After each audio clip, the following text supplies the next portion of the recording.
This is absolutely nutty. Look how crazy these are covered. Just covered. And shiny. I have no idea what that is, but that is too much.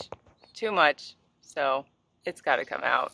This looks like a healthy garden bed. Even pumpkin, watermelon, no aphids, which they've been attacked this summer like none other. But when you look closer at some of these, ooh, that is not good. Although I will say, that is the prettiest red burgundy okra. Beautiful, just beautiful.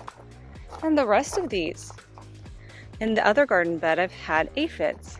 However, when you look closer at what's going on, the cowpeas are just getting taken over. It is getting bad under here. Then what's with some of the shiny? Like, I'm not putting anything shiny on my plants there. That's something's growing, like a colony. And that's the thing to think about is, do you cut it off?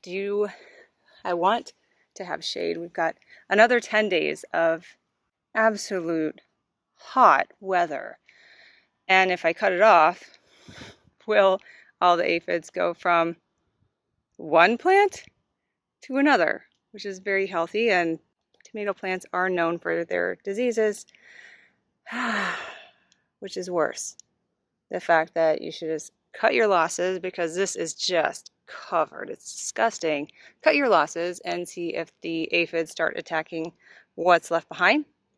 Or is it better to leave it in place, perhaps cut off some of the worst offenders there?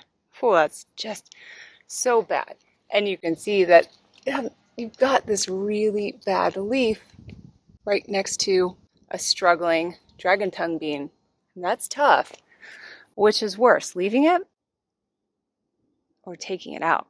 Here's my thought process, and I would love to hear from you if you agree or have other experience similar to this, but I'm not going to cut back the cowpeas, despite the fact that they really look pretty ragged. I will cut back the things that are the most disgusting, not fun to look at or touch. Oh, it's sticky. I don't know what's up with that. I have no idea. Yuck, man. That's intense. But whatever the shiny is, it's sticky. The first thought is that these cowpeas they're attracting the aphids. They're keeping other things from attacking the tomatoes. So perhaps they're just sacrificial. I already just wanted them as a cover crop, so I didn't really want them for the peas themselves, but perhaps they have two functions, cover crop and sacrificial.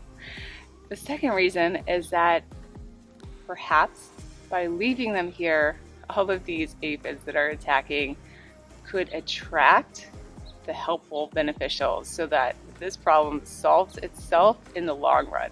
And since it's giving the tomatoes a chance to get established, I want that chance. Again, I would love to hear from you, and thanks for watching.